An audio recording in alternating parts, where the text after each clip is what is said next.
वीरा बाह जे पटन जी वारी स्कूल में अॻी डेस्क ते वेठल होशियार ॿार जा अॼु बि आंगर उभी करे इहा गवाही ॾींदी त हिकु आवाज़ जी कोयल जे विछोड़े जो दर्द मूंसां गॾु ॿियनि बि अलाए त केतिरनि दिलनि में मज़ार ते ॿारियल ॾींहंनि जा यकसान बरंदो हूंदो। हीअ उन्हनि ॾींहंनि जी ॻाल्हि आहे दोस्तो, जॾहिं अञा नगर जे पटन में माण्हू महीननि जा महीना इंतज़ारु करे खमूं मेघवाड़ खां खूह ॿधाईंदा हुआ ऐं जॾहिं अञा असांजी ककड़ी ढगी जे खीर जूं हामूं नंगर जे प्यारो ॻोठनि में शामूं बणिजी लहंदियूं हुयूं, जॾहिं अञा नांग जे कखियल जी वैक्सीन थर में कोन आई हुई ऐं सचू जोगी खां मंड पढ़ाइण लाइ उठनि ते महिलनि जा पंध कबा हुआ ऐं राज़ी नोड़े जे वाट के दुकान ते रोहिड़े जी खट जो काठ हथवारी काराई ते चीरियो वेंदो हो। हीअ उन्हनि ॾींहंनि जी ॻाल्हि आहे दोस्तो। वीरा वाह खां कुझु महिलनि जे पंध ते ॻोठ खारासर में गुलाबनि जी हिकिड़ी मुखड़ी नथू सूमरे जे घर में टिड़ी पई हुई। हिकिड़ी नंढड़ी ॿारड़ी ॼाई हुई जंहिंजे कन में आज़ान ॾेई पोइ हकीमा नालो रखियो हो। थर जो ॻोठ, खुअनि जा पंध, चौरनि जूं छाऊं, ॾहरनि जूं उदासियूं, कंढियुनि जा वण, मोरनि जूं ॿोलियूं। बसि हकीमा जॾहिं डोड़ण जेॾी थी हुई त माइटनि लाड ऐं कोड मां हुनखे फौजा सॾणु शुरू कयो हो। फौजा अॼु नंढी सुभाणे वॾी जे मिजाज़ जॾहिं 7 सालनि जी थी हुई त हुन थर जी हिकिड़ी उदास शाम में इहो चई सुरनि खे हवाउनि जी छाती ते उछले छॾियो हो त ॾांतरियो ले हूं तो हाथ में कणकां पई कुटां जानी अड़े भेड़ी जियां मरां। ऐं पोइ खारासर जे ॻोठ में मुंहिंजो आवाज़ जादू जाॻाए वेठो हो। पाड़े में शादियूं थींदियूं हुयूं त नंढड़ी फौजा अटे मलण वारे थाल ते छला पातल आङिरियूं फेरे अहिड़ा त सेरा झुगारींदी हुई जो अलाए त केतिरियूं आङिरियूं चपनि में फासी पवंदियूं हुयूं ऐं अलाए त केतिरा कुंवारा जिस्म मुंहिंजे मधुर आवाज़ ते झुमरियूं पाइण लॻंदा हुआ। ऐं पोइ हेलो के साल जा हिकिड़ो साल कारे ॾुकार जो अहिड़ो साल बणिजी आयो हो जंहिं साल फौजा सेरा ॻाइण वारो थाल थर हवाले करे छॾियो हो ऐं वीचारो नथू सूमरो थर मां टपड़ खणी वञी टंडे मोहम्मद ख़ान जा पट वसाए वेठो हो। टंडे मोहम्मद ख़ान जे कंहिं प्राइवेट मिल में नथू बरसरे रोज़गार बणियो हो ऐं नंढड़ी फौजा तालिबे इल्म बणिजी स्कूल जी दुनिया वसाई हुई। वक़्त जा पीर हलंदा रहिया ऐं सालूं वणनि जे पननि जा छणंदियूं रहियूं ऐं पोइ वक़्त जे उन्हनि सालुनि मां हिकिड़ो साल उहो साल बि बणिजी आयो हो जॾहिं फौजा जवान हुई ऐं संस बाबल नथू सूमरे हुनजो संग खारासर वेझो ॻोठ आधी गांव में निमरे सूमरे नाले हिकु छोकिरे खे ॾेई छॾियो हो। ऐं पोइ हिकिड़ी सदा मलूक शाम में टंडे मोहम्मद ख़ान मां फौजा जी बारात आधी गांव जे पटन ॾांहुं रवानी थी हुई। सावणी जे उन सदा मलूक मुंद में फौजा जी थर जो ॻोठ वसायो हो ऐं नगर जे मोरनि हुनजी आजा में गीत झुंगारिया हुआ। आधी गांव जे पटन ते हुन जा ॾींहं कीअं गुज़रिया उहो त काइनात धणी ॼाणे थो, पर साल खां पोइ वक़्तु हिकिड़ो अहिड़ो छाल हयो हो जे फौजा ऐं निमरे जे विच में इख़्तिलाफ़ वधी वण थी विया हुआ ऐं नेठि हिकु सदा सुहिणे आवाज़ ऐं सदा सुहिणी सूरत वारी फौजा खे संदसि अणपढ़ियल वर निमरे ख़ान सूमरे इहो चई तलाक ॾेई छॾियो त तूं पंहिंजे माइटनि हली वञ ऐं आउं ॿी शादी कयां थो। ऐं पोइ फौजा हमेश लाइ थर भिटुनि खे ख़ैराबाद चई वरी अची टंडे मोहम्मद ख़ान जा वण वसाया हुआ।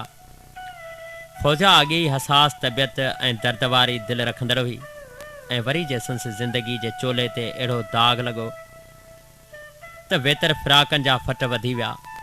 ऐं पोइ हुन उस्ताद ग़ुलाम हुसैन कलेरी खां संगीत जे सुरनि जी सिख्या वठी पंहिंजे अंदर जे दर्द खे माठो करण लाइ जॾहिं रेडियो पाकिस्तान हैदराबाद तां इहो गीत ॻायो त बेक़दरा क़दर न कयड़ी को त रेडियाई आवाज़ जे लहरुनि आधार फौजा जे आवाज़ जो सैर साणे वासियुनि जे सवें छा किरोड़े दिलनि में घर ठाहे वियो ऐं पोइ फौजा जी गुरबत जा ॾींहं ख़तमु थी विया हुआ ऐं क़िस्मत हुन जे मथे ते अणगड़िया सोना ताज रखी छॾिया हुआ। ऐं पोइ सोचे सम्झी फौजा टंडो मोहम्मद ख़ान जे नौजवान हाजी मिस्री सठो खे पंहिंजो जीवन साथी बनाए छॾियो। महफ़िलूं मचंदियूं रहियूं, सुर सरजंदा रहिया ऐं फ़ौजा जो आवाज़ झरझंग गूंजंदो रहियो।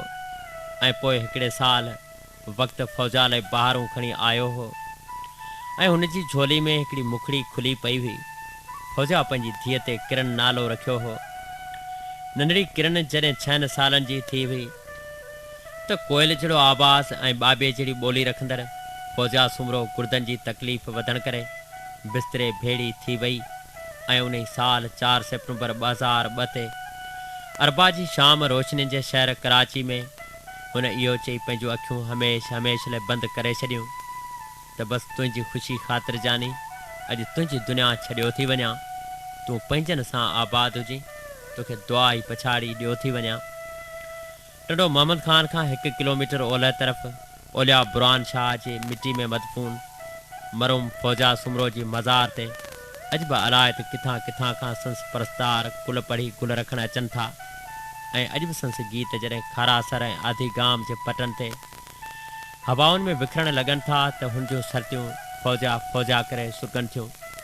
फ़ौजा जे ॻोठ जा वण फ़ौजा खे सारिनि था, उहे पद पुकारनि था जिते हुन रातियूं गुज़ारियूं, जिते हुन ट्रैक ॾिना।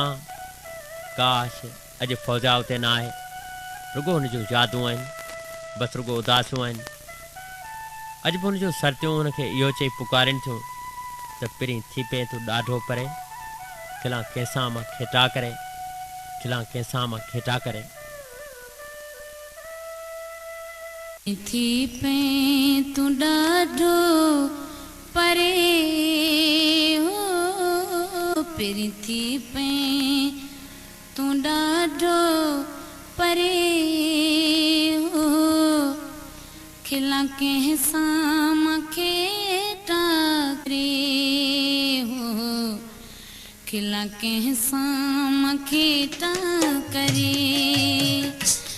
पहिरीं थी पे तूं ॾाढो परे हो, पहिरीं थी पे तूं ॾाढो परे हो, खिलां कंहिंसां मां खेता करे हो, खिलां कंहिंसां मां खेता करे।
मिठा हो, मैं तो भागन के भेटा करे हो, मैं तो भाग भेटा करे।